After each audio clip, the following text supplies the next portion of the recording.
Okay, today we are off to an really ambitious and quite challenging episode, which is going to be about retro PC gaming. Actually, it's going to be about retro PC gaming for an absolutely obscene amount of money. I'm going to show you my retro PC in parts and then we're going to assemble it. And on the desk, we have various components that were also a part of that system at one point or another. Reason being, some of them worked with it, some of them didn't. Some of them I got as a gift from my retro PC aficionados friends. But, more about that a little bit later. So welcome to that IT Show podcast episode about retro PC gaming, and let's roll the intro.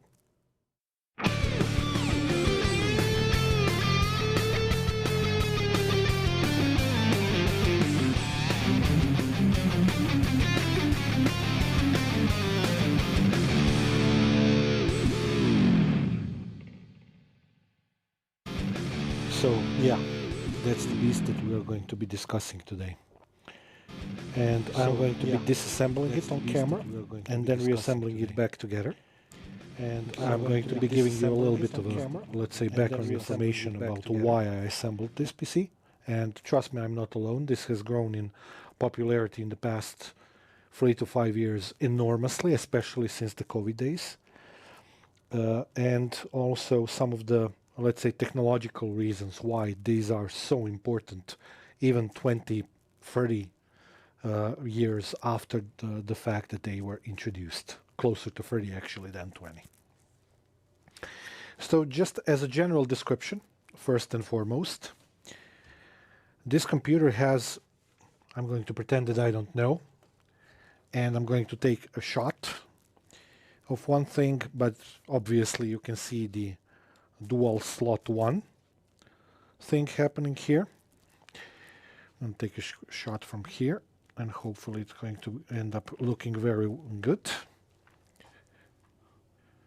Yeah, no such luck, of course, because a lot of light is inside here. But these are basically your two Pentiums 500, 100 megahertz FSB.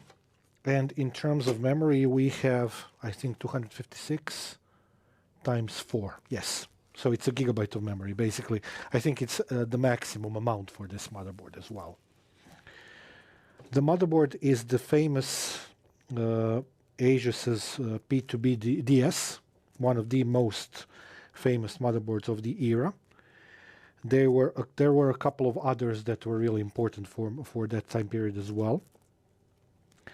But this was actually one of the first times that a desktop platform was made with a motherboard that could sustain or that could use more than one CPU. Nowadays we have workstations for that, and we can buy workstations with 2 CPUs, no problem. In terms of some of the general things that you can find on the motherboard additionally, or in the system, I have an ATI All-in-Wonder graphic card, AGP version. And actually on one of the shots from the introduction, you probably saw that I have a couple of them, a couple of other models. This here is an Adaptec 2940 UW. So it's a SCSI controller. I had to get this one. I used to have, 3 or 4 of them, but I got rid of those years ago to my discredit. I had to use this one because the SCSI connector here on the motherboard that is supposed to sustain these LVD disks doesn't work, which was a common problem with some of these motherboards. So I'm not using the 50-pin one. I'm only using, this is the 68-pin, if I remember correctly. And in here I have Sound Blaster, the famous AWE32, the ISA version. I specifically wanted this one.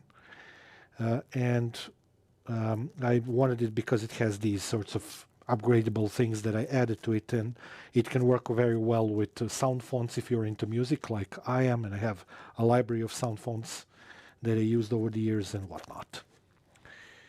Furthermore, we have a couple of other really exotic components here. We have a couple of SCSI disks. These are actually LVD, and I have a LVD terminator. Those things were very expensive back in the day, and don't even get me started on the cables. cables were insanely expensive, especially the external ones, a topic for another day. These are two 73.6 gigabyte, I think, discs, and I have another one that I still haven't put inside, SCSI free, 73 gigabyte IBM disk that I could also use, but currently I'm not using it. And actually, just 1 second, in the future, I will upgrade this case a little bit, modify it, so that the disks are inside a dedicated SCSI disk caddy, because it has a cooler in the background, in the back end, so it can cool the disks, because these are all, I think, 10K, if I remember correctly, so they tend to get quite hot. Let's call it that way, because that's actually the way it is. And on top here in the system, I have a set of probably 2 out of 5 of my favorite components of all time in the PC industry. And we're talking about 2 Plextors. Plextor 40 Max, the famous and best CD-ROM of all time by a large margin. And also pairing with it is a Plex Writer, so Plextor's CD Burner 820, for those of you who are into those types of data. They have also been connected, but they are connected to the board. They are also bootable, and I can deploy operating system from them. I actually think I used them already to deploy Windows 98 SC. We can see that at the end of the process. We can open them and we can check what's in. And at the bottom I have a power supply, of course, as you might imagine. This is a very expensive and very, very large Be Quiet case. I bought it specifically for this build because I wanted to put this computer in a large case so that all the components have enough place for cooling, as they tend to get quite hot, especially the discs and the CDs. But these cards here are also, you know, there are no slouches. They tend to get quite warm if you use them as they are meant to be used. Out of all of these components, I mentioned a couple of my favorite components of all time. On that list, the ATI All-in-Wonder card definitely belongs to probably the very top or very close to it. I had, over the span of 6 or 7 years, when I started assembling my computers, over that time period I had 3 or 4 of them. They were immensely expensive. Basically, I remember when I bought the first one, it was 2,000 kunas in Croatian money, which is roughly 300 euros in today's money. But if you count the inflation and everything, it would be close to something like more than 1,000 euros in today's money. Insanely expensive.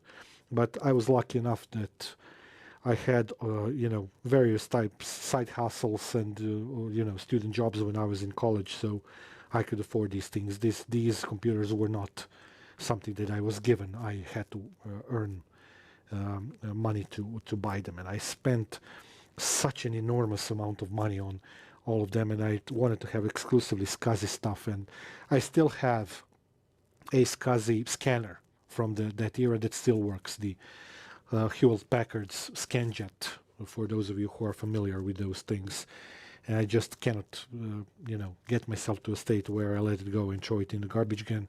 A, it was very useful for me when I was using it. B, it's SCSI. C, it's from that era. And D, it works. So why should I throw stuff away that works really well? So that's a little bit of a background story.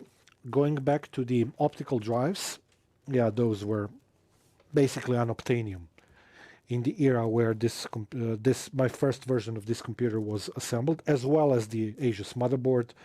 CPUs were available, although at that particular time period we are talking about mostly Celerons, 66 megahertz ones that were the vast majority of not only of our local market, but generally speaking of the market. No difference whatsoever. Celerons were, cut down versions of the Pentiums with a little bit less power, but they were still quite useful. I had, in that same computer, I had Celeron 300s overclocked to 450 with a little bit of soldering job done, in slot 1 version as well, and various other components, even some Pentium 3s, I don't know, 800 or something like that. I still have some of those old Pentiums in my drawer. At a certain point in the future, I'm probably going to put them somewhere on the wall in the background of our studio, just for fun. You have to have a little bit of memorabilia. Experiences are what's worth in life. It's not about the money; it's about the things that you go through. When I bought this board, I also had to, do a factory reset, and I installed a new battery on the board. I remember that vividly. And also on the board, there are two regular parallel at our IDE channels, and a floppy controller is on the board as well. And the board prominently features various types of these old technologies like jumpers, etc., that you could use to modify the way in which the motherboard was configured so that it could take a variety of different components, CPUs included. This is basically a reincarnation of a computer that I used to almost put myself to hospital at one period in time.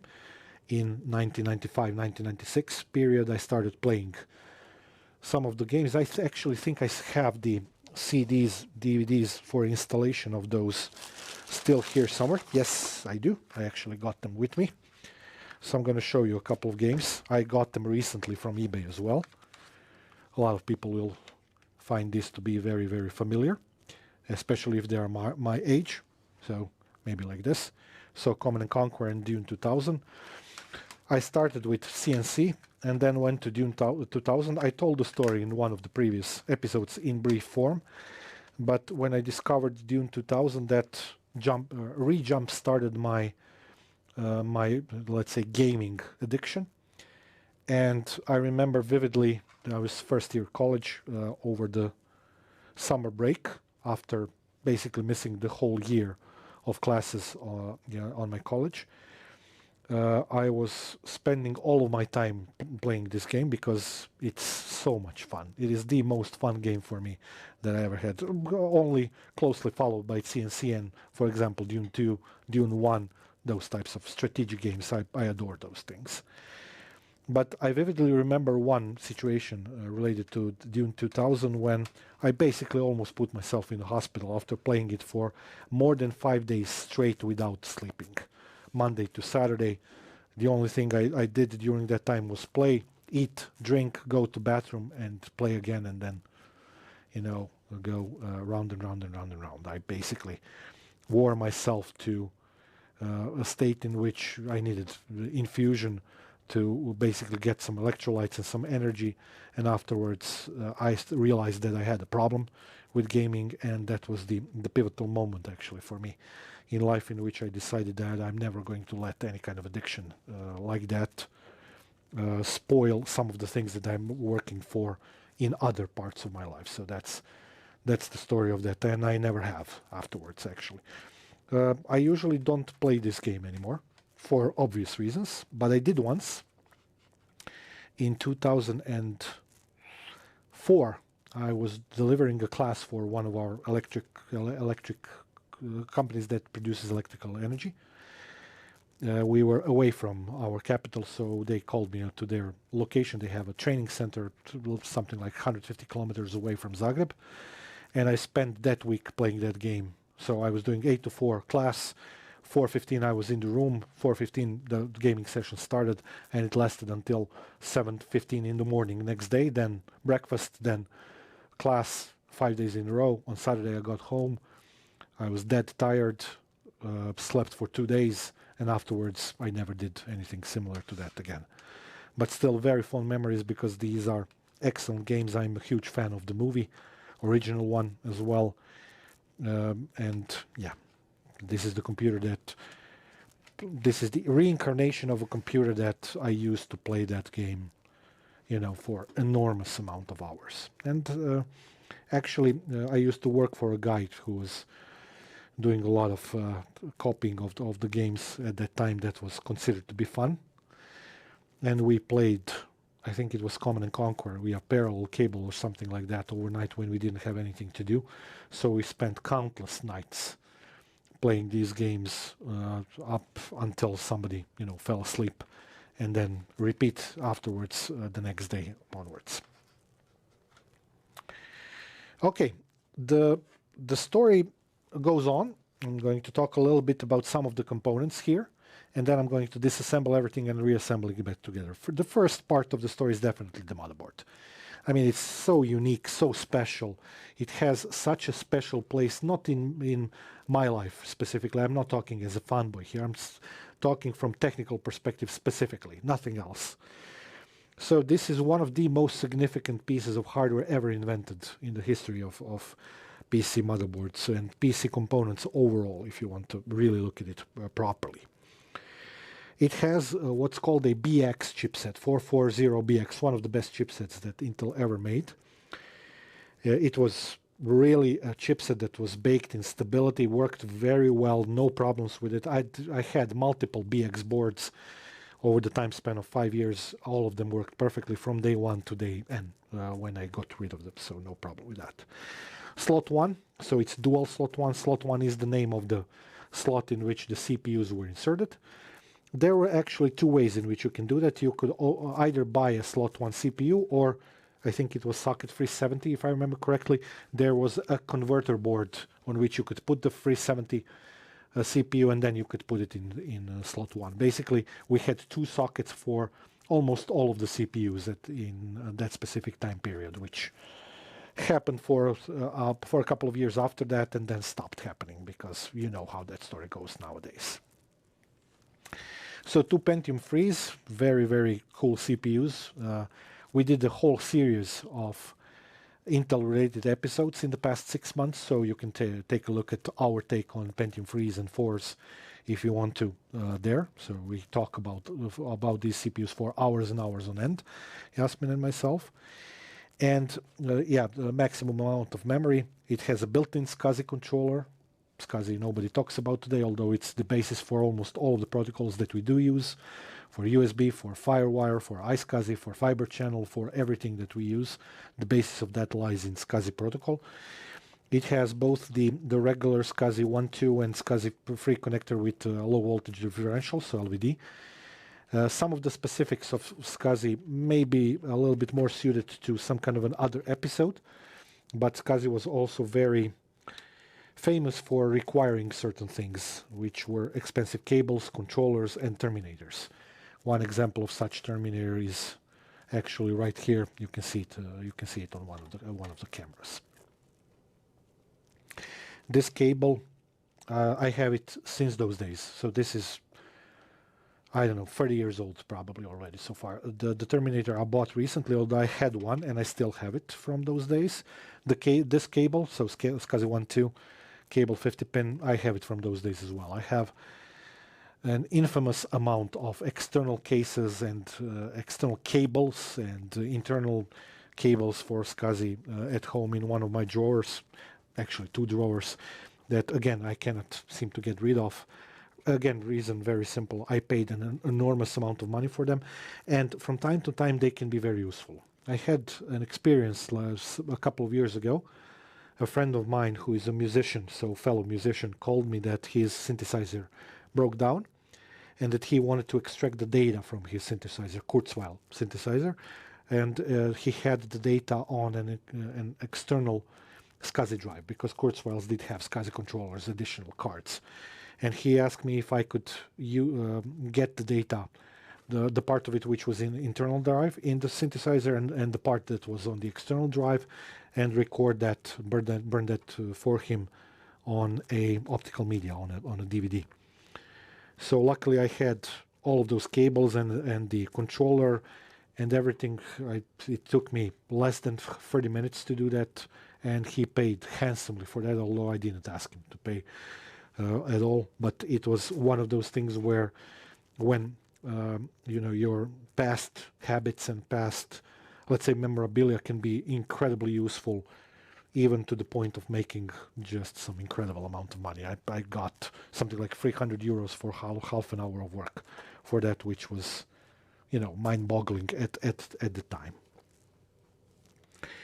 Other than that, yeah, the Plexter still sells for roughly 100 euros a piece, which it is just a CD, so it's super expensive for that purpose. The writer, subduplex writer, also the people are, asking an incredible amount of money for that, and the discs are becoming rarer and rarer. I tend to have quite a few of them, luckily, so it's not like I'm going to end up without them, but eventually they're going to fail. I'm going to have to replace them maybe with the IDE drives, or I'm just going to add a SATA controller on the ISA slot, and everything is going to be just fine with that as well. This case is a heavy overkill for this system.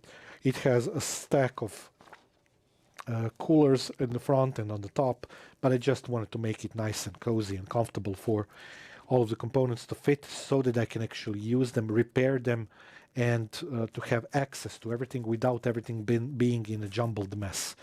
The computers of that era were usually a jumbled mess. Cases were smaller, they weren't as deep, so you were forced to, claw your way around the cables and the controllers, which, trust me when I say this out loud, it was no fun to do that at all.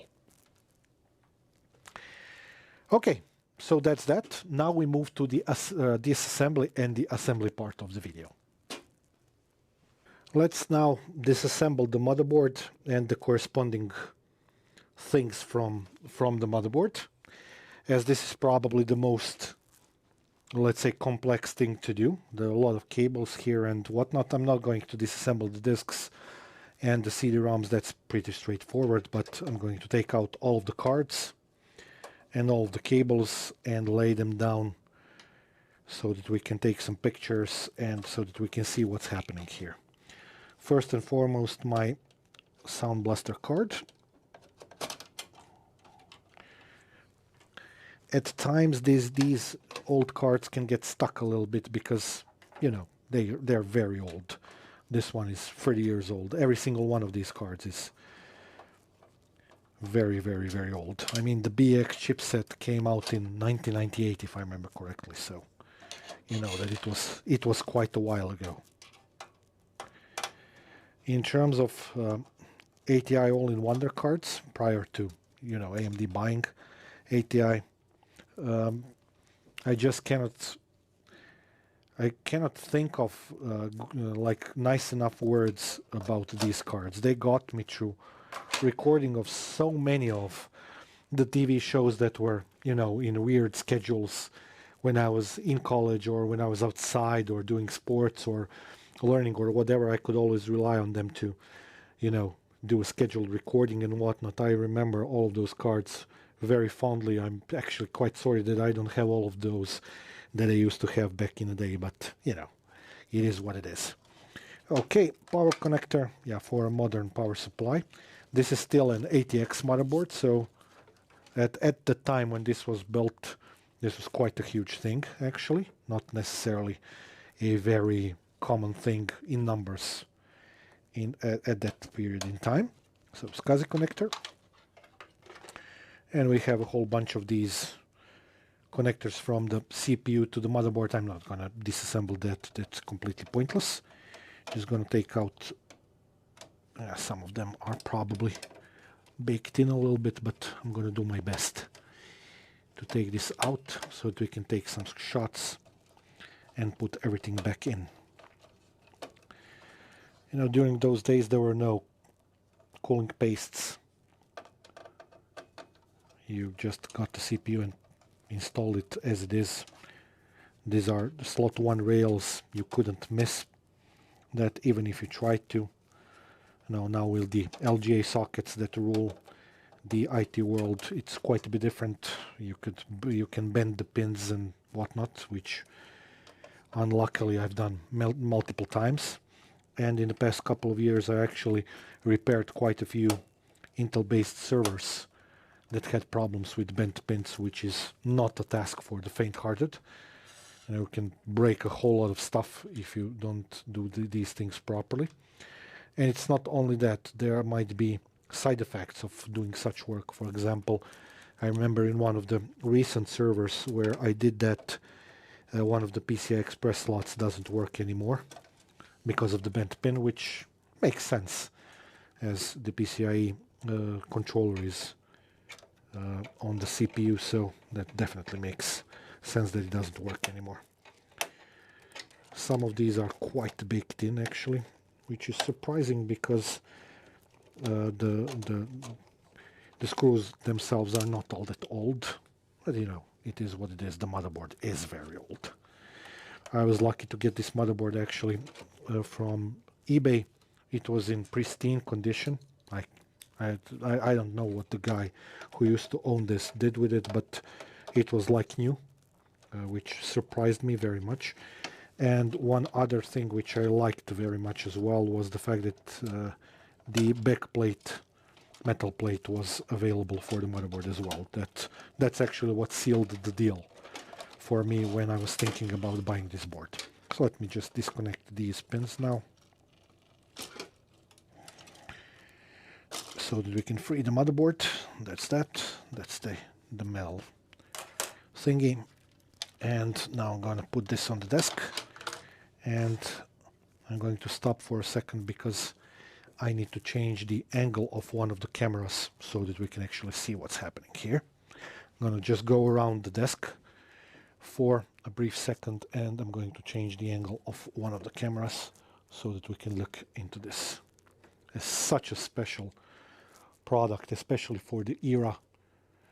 It just goes to show you how much we moved away from doing proper design. We talked about proper motherboard designs last year, one of our most watched episodes. You know, the fact that you don't have slots on the motherboard anymore is just criminal, if you ask me. So yeah, I remember these things so well. I disassembled dozens of these computers. You know, this motherboard has, as I said, a built-in Adaptec controller. Back in those days, Adaptec was the king of the hill.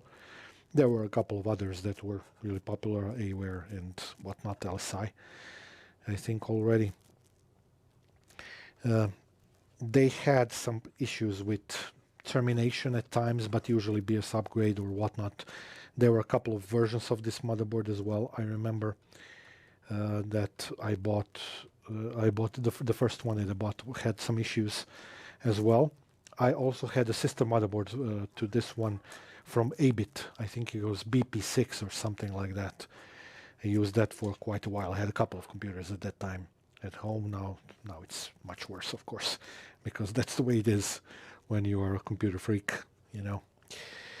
Yeah, so that's the motherboard, AGP slot, PCI slots, ISA slots, old ISA slots. Yeah, this computer made a lasting impression on me, or its first revision that I used to have made a lasting impression of me. For me, in terms of learning things that I shouldn't do as well as the things that I should. The second part of that story actually is much more, let's say, technical, and it has a lot of stuff to do with the work that I do today. Probably, if I didn't have this computer, I wouldn't be into computers as much as I still am, because at times these motherboards, especially for the Pentium 1 to 3 generations, if you were assembling your computers manually, which is what I did, they were a little bit buggy in terms of BIOS settings and whatnot. They required you to read the manual, no question, because the configuration of, for example, these jumpers that we used to have determined whether or not the AGP slot is going to work, whether or not the CPU is going to work, the multiplier, the FSB frequency, whatnot. So it was much more of a technical/mental exercise, and you were forced to read the documentation, which is, as I'm sure we all know, something that people nowadays do, and which is something that us men are especially bad at, reading the documentation of any kind of appliance, not necessarily our strong suit. I actually tried using both of these slots, but none of them worked. That's why I installed another Adaptec controller. Actually, after I assembled this PC, and we're coming to that part in a second, I also bought the PCI Express version of this controller, because at times I still get calls from people to, read something from the DAT or the disk or some kind of a SCSI device, and it tends to be quite useful. But because of the fact that modern motherboards just don't have the amount of slots that the old ones do, as you can clearly see here on display. I keep it in a drawer, always ready to be used if such a situation happens.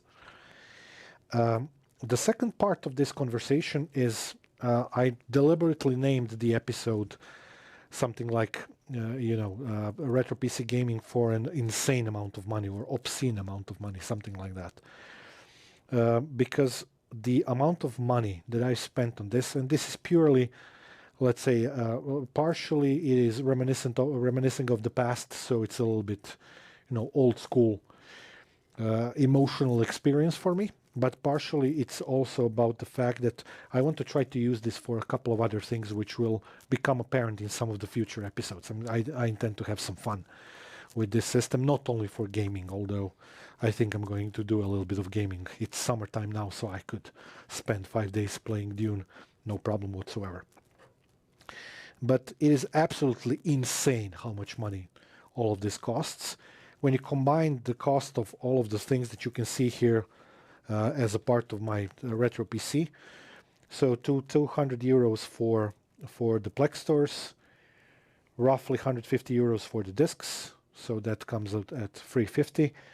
The cables I had from bygone era, so I'm going to be kind to myself and not count that, because those would be extra 100 euros, 150 euros easily.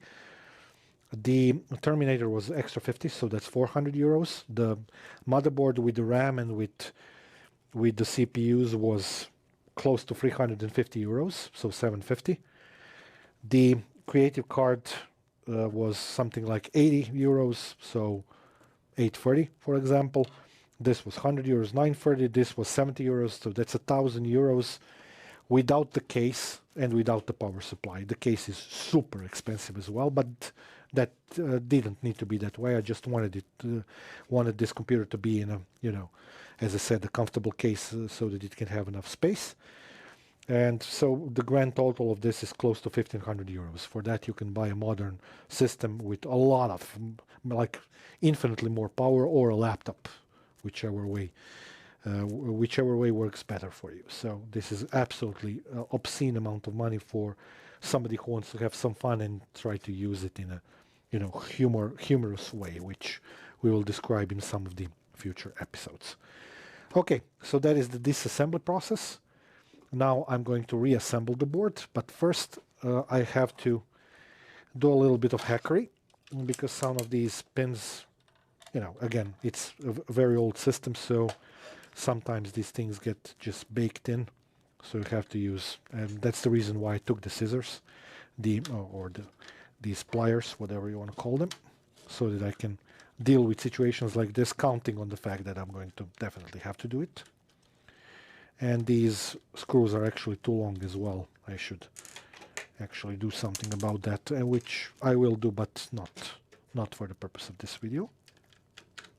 Right now I'm just going to get the motherboard back into a ready state so that I can put it back in the case, screw it in, connect everything back so that everything is as it was at the beginning of the video. So I didn't record this and then, play back in reverse order or something like that. I just disassembled and reassembled it in real time. That's why I'm actually talking for the whole video, so that that's easily distinguishable as well. Okay, I have one more on the lower part of the board.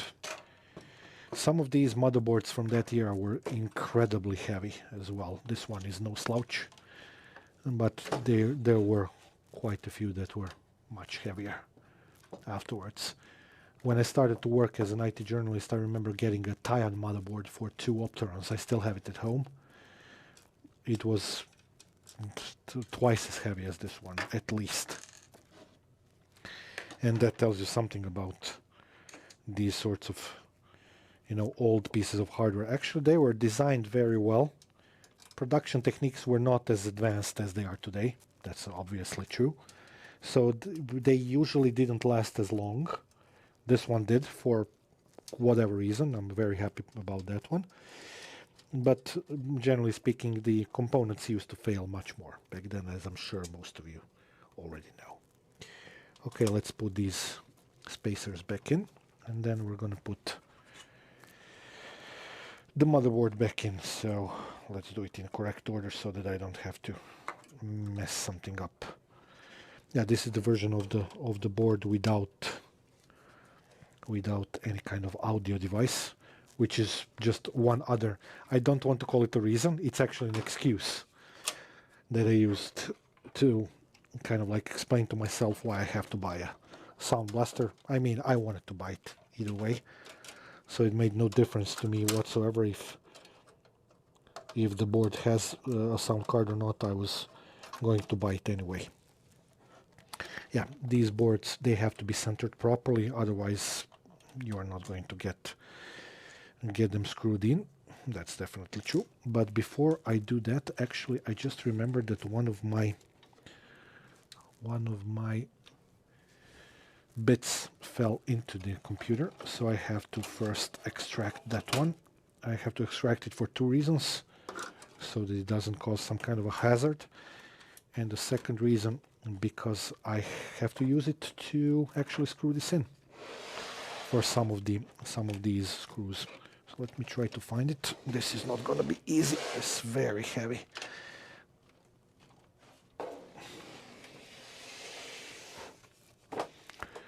Let's try again, but on the other side.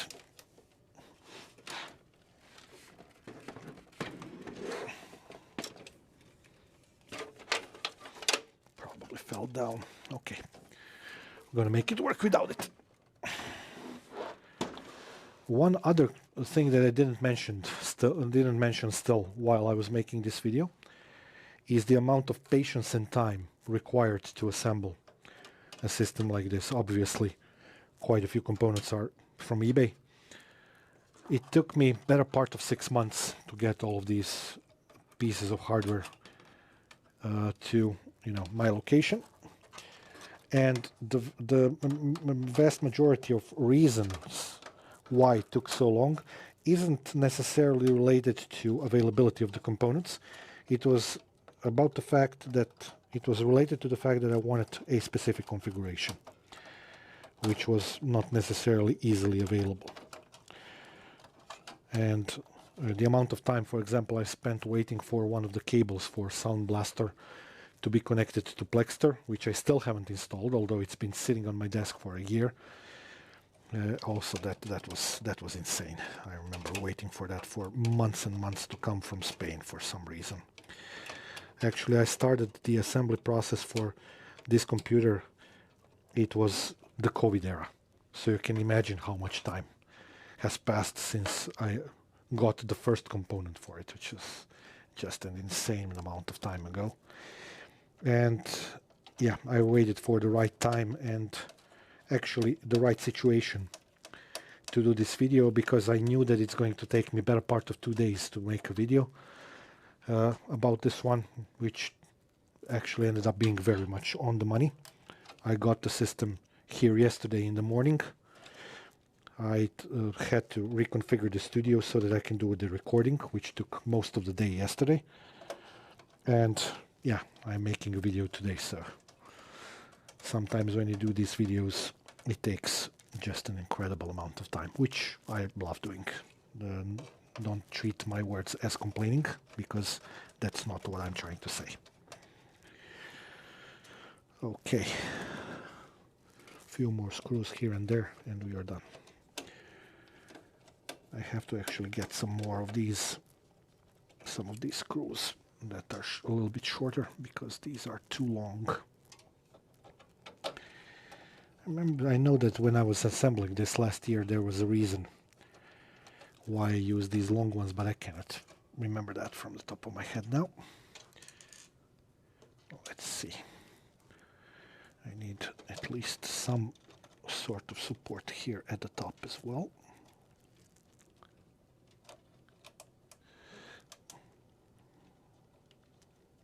Okay. That one is resisting a little bit. Let me give it a hand. I'm going to take a different bit. if I have it. I think I do. Yeah, that's it. That is definitely going to help. Sometimes you have to brute force things, especially with these old components. There's just no other way. Okay, that's done. Now the second one at the top.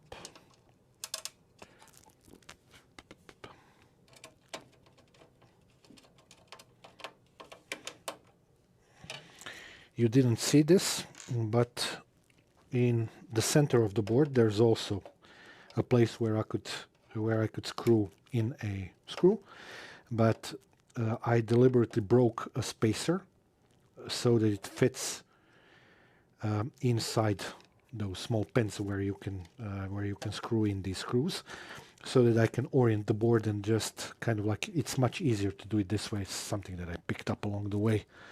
You know, comes with experience of building dozens of these computers. This is something that was like a staple to me. I did that many times over, luckily for me. Yeah, I had an interesting, let's say, 5 or 6 years when I was back in college, let's call it that way, and leave it there at that. I assembled so many of these systems. It's just incredible how lucky I was. Okay, we have a cooler thing here. Now we have also these front panel connectors. For these, I'm going to have to ask for a little bit more help. I'm going to use the manual. Again, some of these things you just cannot assemble without looking into the manual. P2B DS manual. Actually went through the manual a couple of months ago for another build that I did. It's available on the manual for this motherboard is available easily on the internet, so on the RetroWeb and a couple of other locations. So let's see, where is the pinout for this? I can actually see what's written on the board. I just don't want to use that because sometimes they had printing errors there, so I just want to do it properly. ATX, yeah, that's easy, that we can do later. Let's see. This is an ATX connector description, that's good. Let's see, where is the... I'm gonna have to go into the table of contents. That's much easier than just scrolling through something on a small phone. Accelerated graphic cards, RQDMA. Yeah, that's a topic for another day. I think it's very interesting to me, although completely uninteresting for younger generations. But you know, you do what you gotta do. So EDLED is at the top. I know that. Let's find the pinout. There are so many of these pinouts for CPU, bus frequency, multiplier, etc. for different models and whatnot. It's just that was super interesting for us when we were younger. I know it's not like that today, but you know, to each one their own. Okay, let's see. Fan, cable, installation, expansion cards, DMA, external connectors, that's the back panel, nothing. Okay, installation EDLED. Now we are coming something to something now. Okay. Nope. A little bit more. ATX power connector. Wacom. This motherboard has Wacom LAN. I mean, there are motherboards now on the market that doesn't have Wacom LAN. It's just incredible, the amount of technology that it has here. Speaker connector, power LED, message LED, ATX power switch, DS. There we go. I found it. Okay, let's see the orientation. The orientation is, come on. Of course, I messed it up now. Okay, the orientation is like this,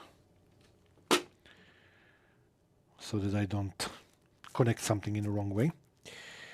So let's see. We have power switch, we have HDD LED, and we have power LED. So the Message LED, ground, power switch, power switch. Let's first connect the power switch. That's here. That's good. HDD LED, speaker, power LED, nothing that goes to the top, obviously. That's actually going to work with the additional controller too. And now the power LEDs are at the bottom from the left hand side. So where's the plus? Plus is here. That's that. That's that. Excellent. This one gets connected to the correct place. Sometimes these cables don't have additional markings, so you have to know what you're doing. That's that. And then it's about the cards and the ATX. ATX can get connected right now. It's a little bit long, thankfully.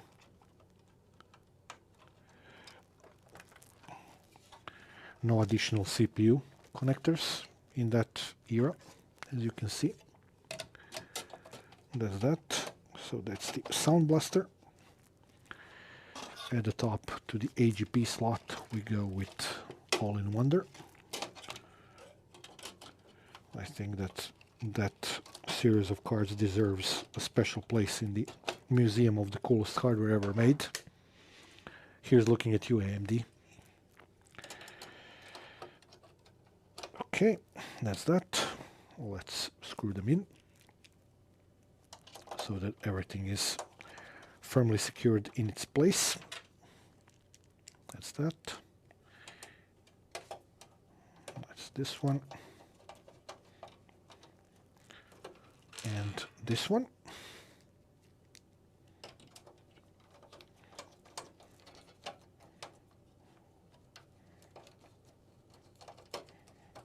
I'm gonna have to replace this, but yeah, for the time being that's good.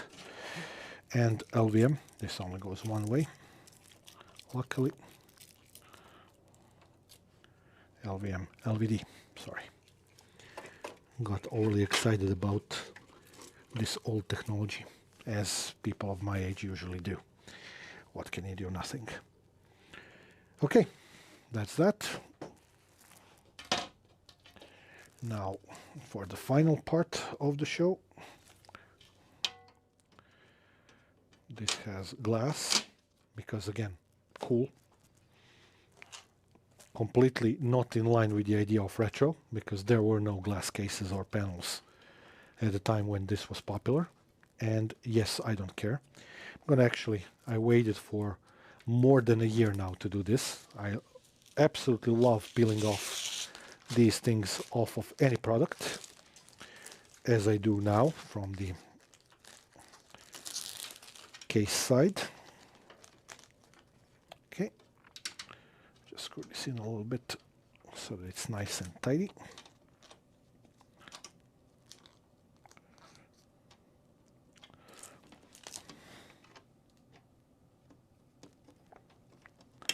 Again, even for the new products, sometimes it just doesn't want to get in. Yeah, I love this case. It's expensive as hell, it's heavy as hell, but it's well worth it, especially for such a, let's say, close to my heart build. Okay, the computer is done. I'm just going to put it at the center of the desk now, where it was before. Oh my god, this is heavy. Just gonna put it like this. I know that it's quite difficult to see it from some of the cameras, so I'm just going to turn one of the cameras while I'm here so that we can bask in the glory of this system. There we go. Much better. So, yeah. I know it's absolutely obscene amount of money to spend on something like this. I'm not saying that I'm recommending it. I'm saying that I find that to be really cool. And Generally speaking, when I talk to people about this, they call me crazy, but I know more than a few people who disagree, so that's good. Although, even if I didn't, I would still think it's cool and do it my own way.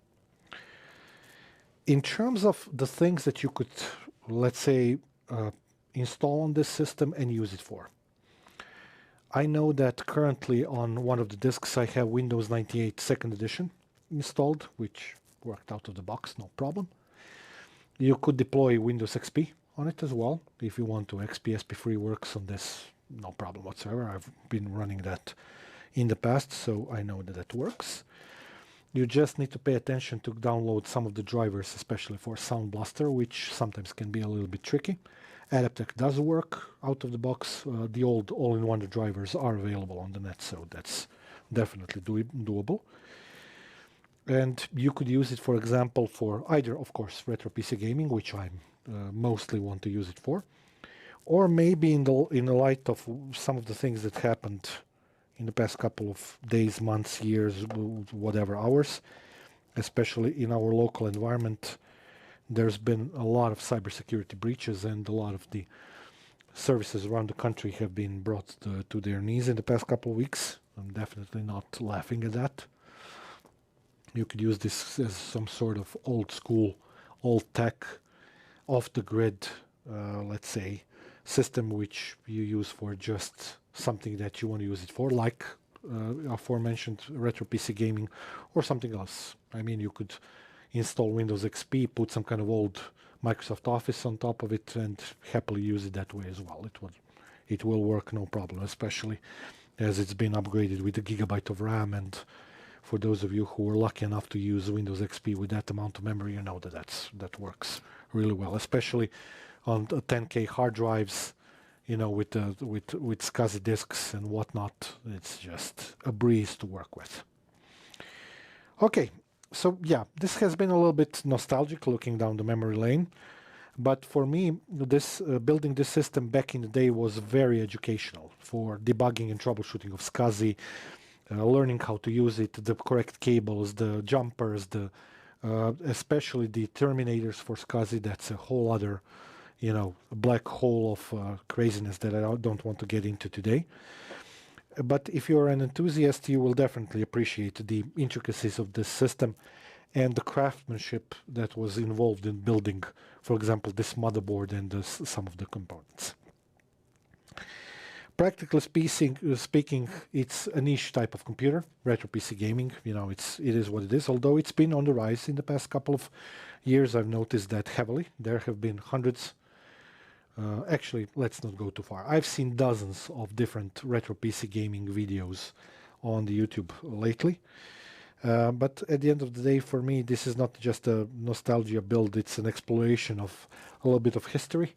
Both my history and Yasmin's history as well. He had a very similar system to this back in the day, around the era when we met in 1995, 96, something like that. We started, building our own custom PCs. I built a system like this in 99, I think, at the beginning of 1999, if I remember correctly, after I did one of the gigs that shouldn't be mentioned on camera for various laughable reasons. Okay, I think I've played around with this system for camera purposes enough. Thank you for being with me on this journey, and we'll see each other in the next episode. Bye-bye.